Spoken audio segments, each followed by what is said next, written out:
Dari kita generasi muda perlu pemahaman bahwasanya ketika kita sebagai hamba Allah dan Nabi Muhammad SAW termasuk bagian daripada hamba Allah.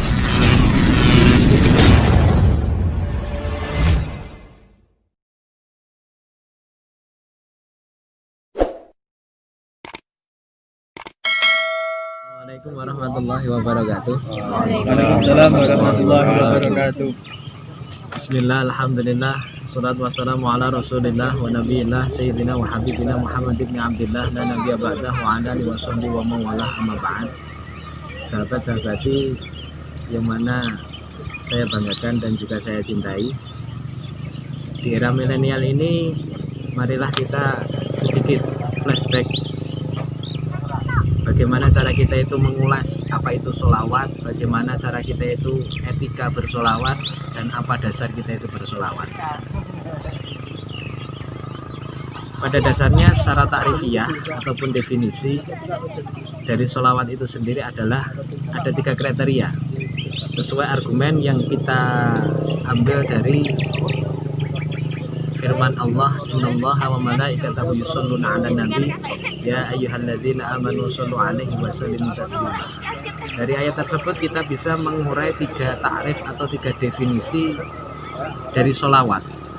Yang pertama, sholawat bila mana Allah yang mengemukakan, seperti firman Allah, innallaha wa malaikatahu yusholluna 'alan nabi. Sesungguhnya Allah dan para malaikat bersolawat kepada baginda Rasul Muhammad Sallallahu Alaihi Wasallam.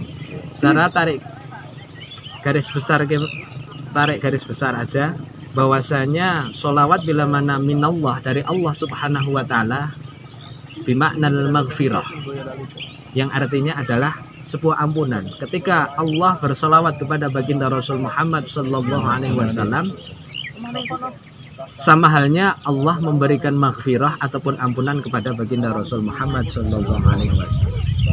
Untuk takrif yang kedua, sholawat bila mana dilantunkan oleh para malaikat, sama kutipan dari firman Allah, innallaha wa malaikatahu yusholluna 'alan nabi, bahwasanya Allah dan para malaikat bersolawat kepada baginda Rasul Muhammad Sallallahu Alaihi Wasallam.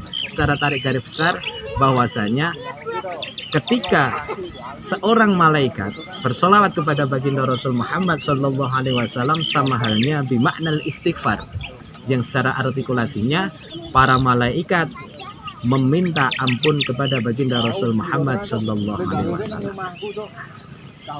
Dari kita generasi muda perlu pemahaman bahwasanya ketika kita sebagai hamba Allah dan Nabi Muhammad Sallallahu Alaihi Wasallam termasuk bagian daripada hamba Allah, sama halnya seorang hamba bersolawat kepada seorang hamba.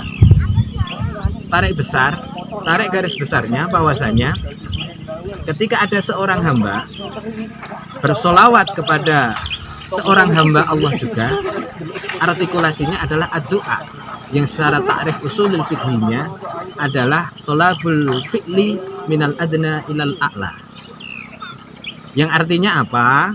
Bahwasanya sebuah permohonan dari bawahan ataupun seorang hamba kepada Tuhannya. Pada prinsipnya akan muncul sebuah pertanyaan, kenapa baginda Rasul Muhammad Sallallahu Alaihi Wasallam perlu didoakan? Sama halnya ibarat kita niku bersolawat kepada baginda Rasul, sama halnya baginda Rasul Muhammad Sallallahu Alaihi Wasallam adalah ibarat sebuah gelas yang mana sudah terisi penuh dengan air. Dikarenakan kenapa? Secara baginda Rasul Muhammad Sallallahu Alaihi Wasallam maksumun, sampun rineksa saking penggawe Allah dan pasti masuk surganya. Kenapa masih kita niku dianjurkan untuk membaca sholawat kepada beliau ataupun mendoakan beliau? Sama halnya Kanjeng Nabi niku ibaratnya sebuah gelas yang sudah terisi air dengan penuh.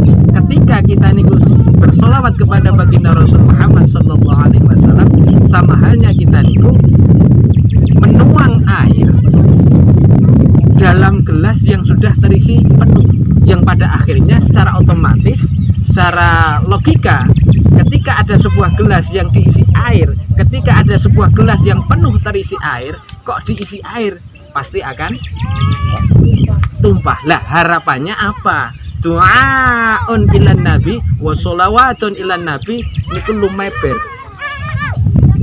lumeber kepada orang-orang yang bersolawat kepada baginda Rasul Muhammad sallallahu alaihi wasallam. Jadi ada 3 artikulasi secara takrif definisi yang harus kita pahami tentang apa itu sholawat. Man shalla alayya sholatan wahidan sallallahu biha asran. Bahwasanya baginda Rasul Muhammad sallallahu alaihi wasallam pernah bersabda, barang siapa mau bersolawat kepada saya baginda Rasul Muhammad sallallahu alaihi wasallam 1 kali saja, Allah akan membalas dengan 10 kali lipat. Dalam artian apa? Allah memberikan maghfirah kepada baginda Rasul dan juga orang-orang yang mau bersolawat kepada baginda Rasul. Kutipan akhirnya, dirikan sholat dan budayakan sholawat. Monggo dirikan sholat dan budayakan sholawat. Monggo kita regenerasi muda selalu bersolawat. Sallu ala Nabi Muhammad. Assalamualaikum warahmatullahi wabarakatuh.